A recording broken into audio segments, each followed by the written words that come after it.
Assalamualaikum warahmatullahi wabarakatuh. Alhamdulillahi wa kafa wa sallallahu ala sayyidina Muhammadin Mustafa sallallahu alaihi wa ala alihi wa sedeki wa wafa amma ba'du. Baik, adik-adik sekalian, ayo kita lanjutkan lagi kuliah kita, dan materi kali ini membahas tentang asas-asas hukum perikatan. Yang mana hukum perikatan yang ada di Indonesia ini, yaitu di KUH Perdata, itu ada asas-asasnya. Asas-asas ini adalah latar belakang timbulnya aturan-aturan atau undang-undang yang ada di hukum perdata tersebut. Nah, maka penting kita mengetahui asas-asas ini. Karena kita sebagai manusia dan kita membutuhkan orang lain, kita juga akan bertransaksi atau berhubungan dengan orang lain, maka kita tanamkan pada diri kita itu asas-asas yang baik ini, agar apa? Agar setiap perjanjian, setiap perikatan, atau setiap kontrak itu saling menguntungkan dan saling memberikan manfaat antara satu sama lainnya. Nah, tidak usah berlama-lama, mari kita lanjutkan kuliah kita pada kesempatan kali ini.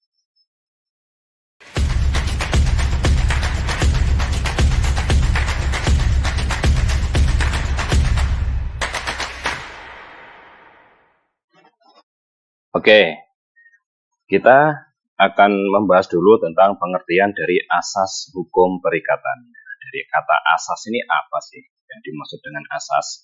Pengertian asas menurut KBBI adalah, di sini saya mengambil yang mudah dan umum di antara masyarakat di Indonesia, yaitu rujukannya di sini kan KBBI ya, agar kita mudah memahaminya. Yang pertama, dasar. Asas itu adalah dasar atau sesuatu yang menjadi tumpuan berpikir atau berpendapat. Contoh, pada dasarnya saya setuju dengan pendapat saudara. Jadi, ketika kita mengungkapkan argumen, atau kita beropini, atau kita berstatement, itu kan ada dasarnya. Ada latar belakang yang kita mengucapkan atau berpendapat seperti itu. Nah, namanya latar belakang ini kan macam-macam ya. Nah, kemudian yang kedua, asas adalah dasar cita-cita atau perkumpulan atau organisasi. Contoh, sebelum masuk ke suatu organisasi, kita harus tahu cita-cita dan tujuannya. Nah, maka ketika kalian masuk dalam sebuah perkumpulan, masuk dalam sebuah organisasi, masuk dalam sebuah orang yang bersama-sama di situ, ada tujuannya apa. Kita harus tahu kita itu mau apa.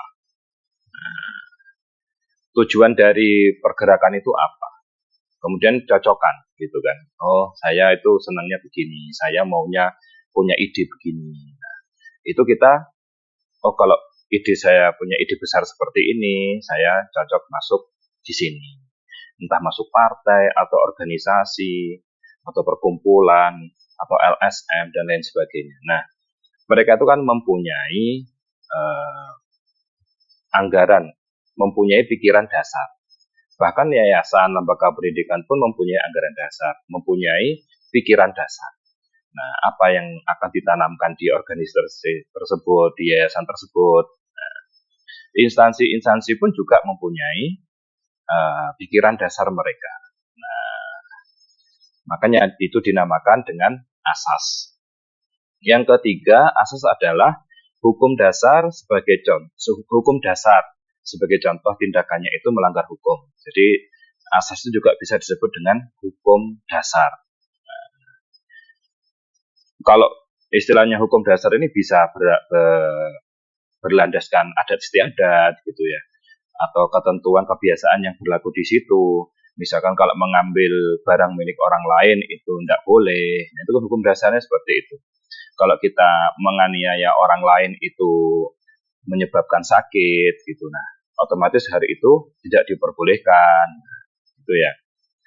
Nah, kemudian sifat asas hukum itu dikembangkan oleh akal pikiran manusia yang memenuhi syarat untuk itu. Jadi kebiasaan-kebiasaan yang menjadi dasar atau istilahnya hukum adat, istilahnya ya kalau dalam Islam itu. Nah, itu dikembangkan oleh akal pikiran. Oh, kira-kira agar perikatan atau perjanjian ini berjalan dengan baik, harus dilandasi apa sih? Nah, gitu. Landasannya apa? Kalau kita kan ini kan KUH Perdata kan ya, otomatis kan ya akal pikiran gitu loh. kebiasaan dan akal pikiran, serta pengalaman-pengalaman yang ada di sekitar atau sekitar tempat tersebut atau negara tersebut. Nah, secara umum dapat disimpulkan bahwa pengertian asas hukum adalah bukan merupakan peraturan hukum yang konkret. Jadi bukan pasal-pasal asas itu bukan pasal-pasal di hukum di undang-undang tersebut, bukan. Tetapi merupakan pikiran dasar yang bersifat umum atau merupakan latar belakang dari peraturan yang konkret. Nah, jadi pikiran dasar ini, oh ini tidak boleh, oh ini baik, ini tidak baik. Nah, itu dijadikan satu, baru nanti istilahnya dituangkan dalam pasal-pasal di undang-undang. Nah, otomatis yang melihat pertimbangannya ya misalkan di Indonesia ini berbagai suku, berbagai bahasa, berbagai budaya, nah harus dirembukan, dimusyawarahkan gitu loh. Tidak bisa hanya satu orang saja. Nah, kemudian asas-asas hukum perikatan. Nah, kita sekarang baru akan membahas asas-asasnya ya. Apa saja sih? Yang pertama, asas itikat baik. Pasal 1338 KUH Perdata. Apa itu? Asas ini merupakan asas bahwa para pihak, yaitu pihak kreditur dan debitur, harus melaksanakan substansi kontrak berdasarkan kepercayaan atau keyakinan yang teguh maupun kemauan baik dari para pihak. Asas ini juga dapat diartikan kejujuran saat membuat kontrak. Jadi intinya begini, kalau kita mau istilahnya bernegosiasi, mau berhubungan dengan orang lain, mau mendapat keuntungan dari orang lain, otomatis kita juga harus jujur gitu. Nah, harus jujur, jangan nggak jujur. Kalau nggak jujur ya nanti dia akan melanggar perjanjiannya. Misal gitu ya, dia ada orang butuh, oh saya mau bikin rumah, terus dia menawarkan diri, oh saya ini kontraktor, bisa bikin rumah. Nah ternyata dia nggak bisa bikin rumah, kan nggak jujur. Akhirnya apa? Nanti rumahnya pasti amburadul, atau kalau enggak pasti dibawa lari uangnya. Nah, ada orang saya butuh beras misalkan untuk masak di lembaga, butuh beras sekian ton. Nah, dia petani bukan, punya hubungan dengan petani ya enggak, gitu kan, enggak ngerti apa-apa, terus menawarkan diri, pokoknya saya bisa. Nah, akhirnya apa? Ya enggak bisa mendatangkan dia, enggak bisa memenuhi janjinya untuk mendatangkan beras yang banyak itu. Nah, makanya kalau kita mau berkontrak dengan orang, mau berhubungan yang baik dengan orang, dapat keuntungan juga, maka harus jujur. Jujur itu pada diri sendiri juga pada orang lain gitu. Jangan semuanya diiyakan. Tidak sanggup tapi dibilang sanggup. Akhirnya apa? Mampu tapi ternyata tidak mampu. Akhirnya ya semuanya akan istilahnya ya amburadul semua gitu. Untung bisa dapat bisa tidak. Nah, tapi kan kasihan orangnya gitu, orang konsumen kita, orang yang berjanji atau mengadakan negosiasi dengan kita, gitu ya. Nah, etikat baik dalam kontrak dibedakan menjadi dua, yaitu etikat baik prakontrak sebelum dan ketika negosiasi, dan etikat baik pelaksanaan kontrak atau isi perjanjian harus rasional dan patut. Jadi dari prakontrak itu juga harus jujur gitu loh ya. Misalkan contoh misalkan kalau kita mau negosiasi ya janjian di mana, kemudian ya datang, kalau bisa tepat waktu, kalau malah bisa sebelum waktunya yang ditentukan, kita sudah siap-siap di situ. Orang tuh melihat, oh orang ini benar-benar ya gitu, bukan istilahnya ya yang butuh siapa, nah gitu. Enggak begitu, enggak ya. Nah kemudian juga misalkan kadang kebiasaan di Indonesia itu kan kalau melihat, oh ini pun dia bisa mendatangkan atau bisa menyelesaikan proyek besar, terus kemudian dia mengajukan dirinya dengan portofolio yang nggak jujur, nah gitu ya. Misalkan lulusan sini, kemudian pengalamannya begini, gitu kan, CV-nya itu seperti itu.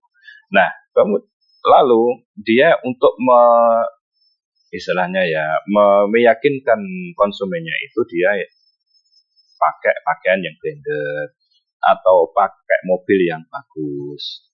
Otomatis konsumennya percaya kan, oh iya ini untuk melaksanakan proyek besar bisa lah. Soalnya kan dilihat dari tampilannya aja udah meyakinkan, misalkan begitu ya. Tapi karena dia dari awal nggak jujur, akhirnya kan itu kan pra kontra ya, kayak gitu kan. Ketika negosiasi juga begitu. Negosiasi, iya, gitu aja udah. Akhirnya apa? Padahal dia nggak sanggup gitu loh, melakukan nanti gampang gitu. Dalam hatinya begitu, ya sudah, nggak jujur dia. Etikat baik ketika pelaksanaan kontrak. Misalkan kontrak itu punya target gitu ya. Rumah, misalkan 1 bulan fondasinya, kemudian 1 bulan lagi naik ke atas. Nah, akhirnya kalau kita nggak jujur, ya nggak jadi, intinya begitu. Entah dari fondasinya udah nggak jadi dan lain sebagainya. Nah, kemudian apa namanya ya? Namanya isi perjanjian itu klausul-klausul atau ketentuan-ketentuan di dalamnya itu harus masuk akal. Jangan tidak masuk akal gitu ya. Jangan tidak patut juga. Kemudian yang kedua, asas kebebasan berkontrak pasal 1338 KUH Perdata. Nah, artinya apa? Seseorang bebas untuk mengadakan perjanjian. Bebas tentang yang diperjanjikan. Bebas pula tentang menentukan bentuk kontraknya perjanjian itu tidak dapat. Bebas pula tentang menentukan bentuk kontraknya. Nah, jadi kita bebas, ya, mau berkontrak seperti apa saja, kita bebas karena kita merdeka, gitu ya. Merdeka, kita punya kuasa untuk diri kita sendiri, untuk mewujudkan kemauan kita, untuk mewujudkan kebutuhan kita. Nah, perjanjian itu tidak dapat ditarik kembali kecuali dengan kesepakatan para pihak atau sebab-sebab yang ada di undang-undang. Jadi, kebebasan berkontrak itu intinya apa? Kita itu kalau sudah mengadakan perjanjian dengan orang, janji seperti ini, iya, sepakat, iya, harganya sekian, iya, sepakat, iya. Nah, maka ketentuan-ketentuan yang sudah kita janjikan kepada orang itu nggak bisa ditarik lagi. Gitu. Apalagi ditulis itu ya, perjanjiannya itu ditulis. Nggak bisa ditarik lagi. Ya kan istilahnya kayak seperti ini. Ya kita jangan lihat orang-orang atau negara-negara yang kan ada perjanjian gencatan senjata, ternyata juga masih tidak ada. Ternyata masih menggunakan senjatanya. Perjanjian perang dihentikan, ternyata masih nyerang. Itu yang contoh-contoh nggak baik seperti itu. Itu karena politikus-politikus kotor lah intinya gitu ya. Sama juga ketika kesepakatan, ketika kita perjanjian dan mengadakan kesepakatan dengan orang.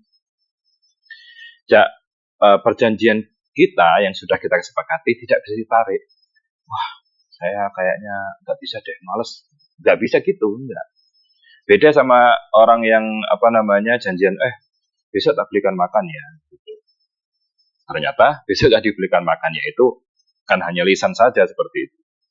Nah, maka juga hati-hati dan kita harus sadar diri bahwasanya kalau kita sudah mengadakan perjanjian dengan orang, berkontrak dengan orang, maka kita jangan sampai menarik kembali perjanjian itu, yang mana itu dapat mencederai kedua belah pihak. Asas ini merupakan suatu asas yang memberikan kebebasan kepada para pihak untuk yang pertama, membuat atau tidak membuat perjanjian. Jadi nggak bisa maksa. Ayo jual sama saya gitu. Ayo padi kamu jual sama saya, nggak bisa.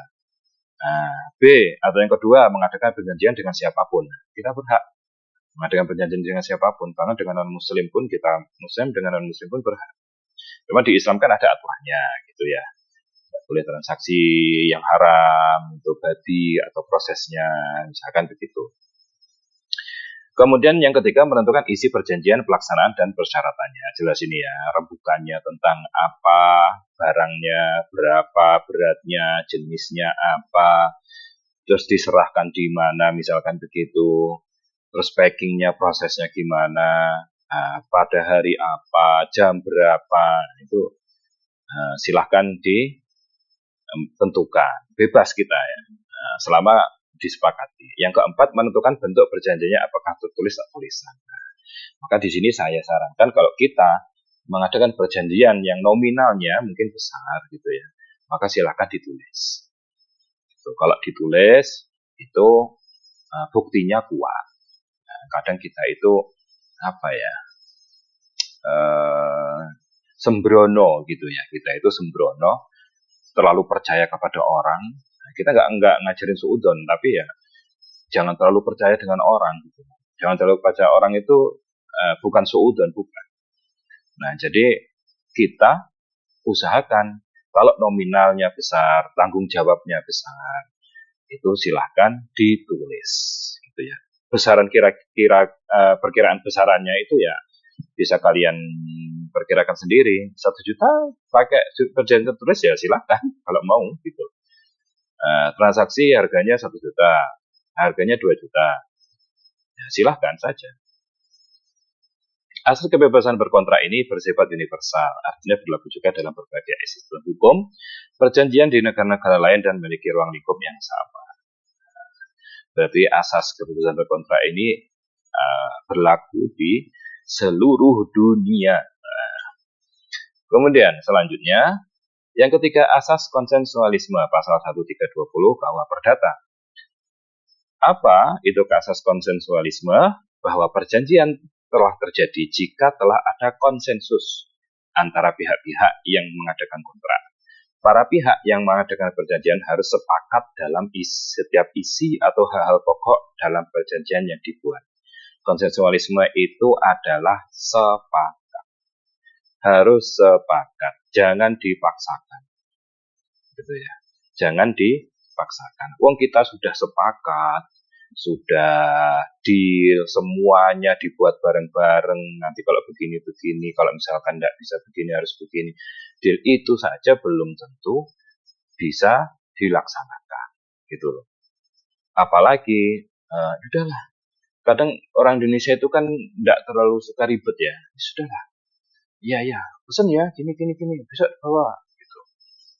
Ternyata yang datang begini. Ternyata barangnya kualitasnya jelek. Banyak penipuan-penipuan seperti itu banyak. Ya, apalagi jebakan-jebakan ya.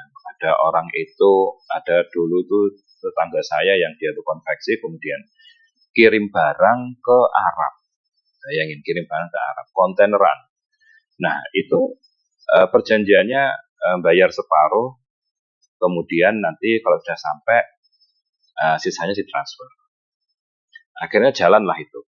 Apa barangnya? Itu adalah pakaian atau alat-alat ibadah, terutama umat Islam gitu ya. Nah, ketika haji itu kirim. Tahun pertama lancar, dikirim lagi. Tahun kedua dikirim setengah lagi, lancar. Tahun ketiga, pesen lagi dong gitu. Tapi uangnya itu dulu ya, iya. Karena udah percaya kan. Nah, tapi ketika dikirim ke sana, udah modalnya hutang, udah jadi barangnya, dikirim ke sana, tidak ditransfer, wah, ya selesai sudah. Nah, gitu ya. Harus sepakat, jangan mudah dibodohi. Kemudian yang keempat, asas kepribadian. Nah, pasal 135 dan 1340 KUH Perdata. Apa itu asas kepribadian? Yaitu asas yang menentukan bahwa seseorang yang akan melakukan dan atau membuat kontrak hanya untuk kepentingan perseorangan. Nah, pada prinsipnya perjanjian hanya dapat dibuat untuk dirinya sendiri atau pihak yang membuatnya, serta seseorang yang dapat mengadakan perjanjian atau kontrak untuk kepentingan pihak ketiga dengan adanya suatu syarat yang telah ditentukan. Jadi pada intinya perjanjian terus kontrak itu adalah untuk kepentingan diri orang itu sendiri, untuk kepentingan diri kita sendiri. Itu pada intinya asas kepribadiannya itu. Kecuali pihak ketiga ya, pihak ketiga kan kita bisa transaksikan dua orang. Walaupun di sini nggak hanya 2 orang ya, bisa badan hukum, perusahaan gitu. Intinya kan 2 ini. Nah, kalau sudah 2 seperti ini, itu kan tidak ada istilahnya untuk kepentingan pihak ketiga. Kecuali kita syaratkan ya. Kita bikin ketentuan seperti itu. Nah, maka perjuangkan dan istilahnya kita bikin yang sebaik mungkin karena itu untuk kepentingan diri kita sendiri, bukan kepentingan orang lain atau kepentingan perusahaan kita atau instansi kita. Gitu. Nah, kemudian yang kelima, asas keseimbangan, yaitu asas yang menghendaki kedua belah pihak memenuhi dan melaksanakan perjanjian. Kreditur mempunyai kekuatan untuk menuntut prestasi dan jika diperlukan dapat menuntut pelunasan prestasi melalui kekayaan debitur. Akan tetapi, debitur memikul pula kewajiban untuk melaksanakan perjanjian itu dengan itikat baik. Maksudnya apa? Intinya ada timbal balik. Jangan ada yang dirugikan salah satunya. Pinjam duit, ya, janjinya kapan? 1 bulan, oke. Pinjami duit, gitu kan. Ternyata ketika 1 bulan tidak bisa membayar, tidak bisa melunasi. Oke, masih punya itikat baik, dikasih waktu lagi 2 minggu, tidak bisa melunasi lagi. Dikasih waktu lagi mungkin sampai 3 bulan gitu ya, udah berapa kali itu janji-janjinya, tidak bisa dilunasi. Terus apakah utangnya tiba-tiba hilang gitu, selesai gitu? Enggak. Dia harus mengganti hutangnya dengan harta sisa yang dimilikinya. Nah, gitu ya. Jadi nggak bisa dong yang lain dirugikan nggak bisa, cuma alasan istilahnya ya alasan-alasan klasik lah, alasan-alasan dia rugi, alasan-alasan dia itu kehilangan keluarganya misalkan atau kena musibah misalkan terus hilang, itu nggak bisa karena harta kekayaan itu dijaga betul gitu ya, dapatnya juga susah. Nah, kita kan dapat duit susah kan, nah, makanya jangan mudah istilahnya kita itu satu ya pinjam, kemudian melupakan kewajiban kita, jangan seperti itu. Nah, itu sangat-sangat tidak baik untuk keberlangsungan kehidupan kita dan keluarga yang kita tanggung. Nah, gitu ya. Dasar asas keseimbangan ini adalah kepentingan masing-masing pihak. Jangan sampai klausul-klausul yang dikemukakan pihak satu memberikan pihak lainnya yang terlibat perjanjian. Biasanya seperti ini tuh antara perusahaan dan karyawan. Biasanya memang ada beberapa perusahaan yang memang ya namanya perusahaan itu kan kadang yang kurang baik ya direkturnya, kadang yang kurang baik ya CEO-nya gitu ya, pemiliknya sendiri. Nah, saya punya teman gitu ya, dia HRD di sebuah perusahaan, dari perusahaan ini punya orang luar, intinya orang luar Indonesia. Itu punya sifat begini, kalau lihat orang terus nggak suka gitu ya, nggak suka itu karena nggak sukanya itu karena apa ya, karena dia itu ya nggak suka aja, bukan karena kinerjanya atau target-targetnya nggak tersampai, enggak, karena nggak suka aja. Ini yang saya nggak suka nih, kecap. Nah, sedangkan perusahaan kan kalau misalkan memecat karyawan kan harus memberikan pesangon kan gitu ya, harus memberikan kompensasi, nggak bisa seenaknya sendiri mecat.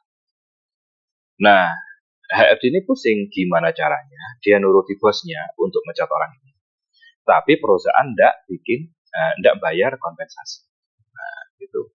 Kadang apa istilahnya, aturan-aturan itu terselubung gitu dalam kontraknya, itu terselubung dan penuh dengan penafsiran. Akhirnya kan yang kalah tetap yang pihak yang lemah gitu kan. Nah, yang keenam, asas kepastian hukum. Pasal 1338 bahwa perdata. Perjanjian sebagai figur hukum mengandung kepastian hukum. Apa itu? Yaitu jaminan bahwa hukum dijalankan. Kepastian ini terungkap dari kekuatan mengikatnya perjanjian, yaitu sebagai undang-undang bagi yang membuatnya. Pengertian asas ini bahwa sudah sepatutnya perjanjian yang dibuat dan disepakati menjadi tanggung jawab bersama untuk mematuhinya dan melaksanakan hal-hal yang telah diperjanjikan.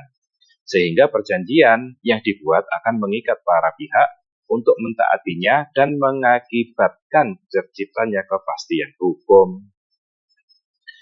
Nah, mana yang boleh dilakukan dan yang tidak boleh dilakukan selama jangka waktu perjanjian disepakati. Jadi pada intinya, undang-undang ini dibuat, KUH Perdata ini dibuat, itu memberikan kepastian hukum, menjamin bahwasanya hukum itu dijalankan, bahwasanya tidak ada yang dirugikan. Nah, gitu ya. Kalau ada pihak-pihak yang dia melanggar perjanjiannya, dia tidak sesuai dengan kontraknya, itu hukum melindungi bahwasanya kamu kalau membuat perjanjian itu sesuai dengan undang-undang, kamu akan dilindungi gitu. Jangan tidak dilindungi. Diberikan kepastian hukum itu. Makanya kekuatannya mengikat perjanjian itu ya sebagai misalnya wajib dilakukan. Jangan seenaknya sendiri. Ya. Nah, kemudian selanjutnya yang ketujuh asas moral. Pasal 1339 dan 1354 KUH Perdata. Nah, ya apa itu asas moral? Yaitu subjek hukum yang tidak menaati perjanjian, maka ia telah melanggar perjanjian dan akan dikenakan sanksi sesuai perjanjian. Terlepas dari sanksi tersebut, hal ini bertentangan dengan moral dan kepatutan dalam masyarakat, apalagi janji tersebut dengan lisan saja, seperti utang dalam perjudian dan bunga yang tidak diperjanjikan. Jadi, asas moral itu intinya begini, ya ini akhlak kita lah ya. Kalau kita itu suka bohong dalam perjanjian, dalam kehidupan sehari-hari, suka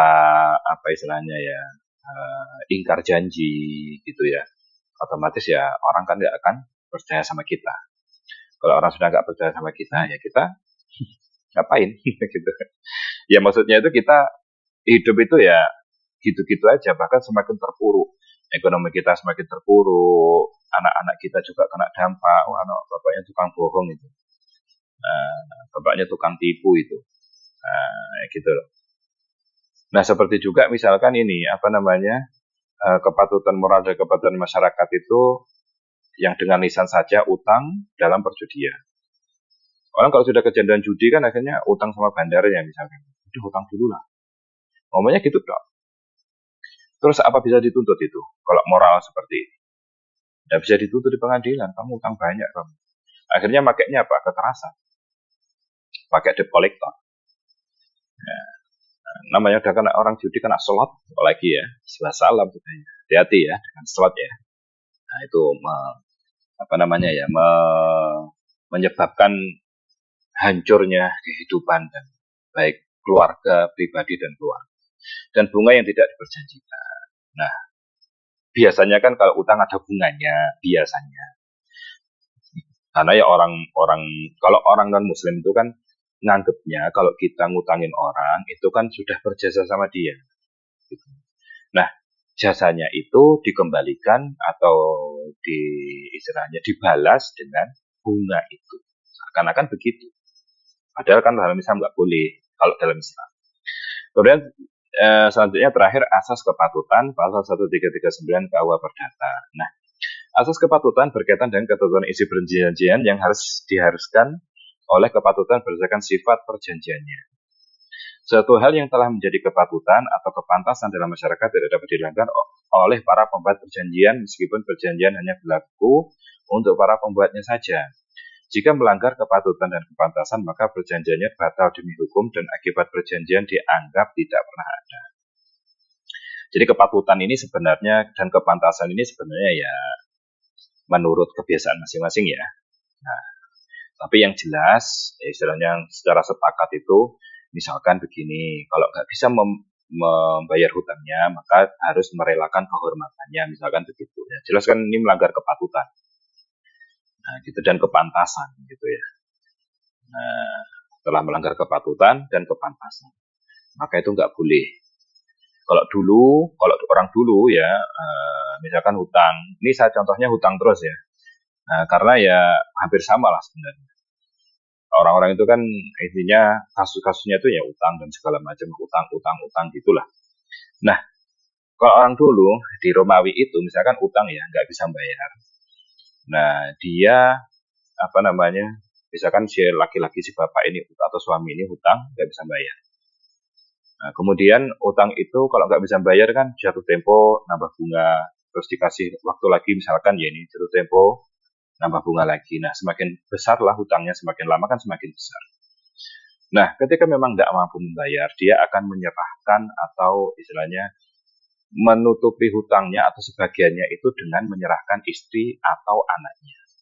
Dulu begitu. Nah, udah bawa istri saya. Entah dia apain di sana, nggak tahu. Suruh yang penting dia istilahnya dijual ke yang memberi hutang tadi. Oh ternyata belum cukup nutupi anaknya. Atau misalkan kalau belum menutupi juga, disita semua rumahnya, hewan ternaknya, emas-emasnya disita semua. Nah, jadi begitu. Nah itu kan tidak patut kalau sekarang kan tidak ada perbudakan kan tidak ada. Maka tidak bisa seperti itu. Nah, gitu ya. Tidak bisa seperti itu. Kalau dulu mungkin orang kerja jadi budak terus nggak dibayar cuma dikasih makan aja. Oke, sekarang kan enggak. Ya harus bayar, ada bayarannya gitu ya. Jelas, jadi jelas.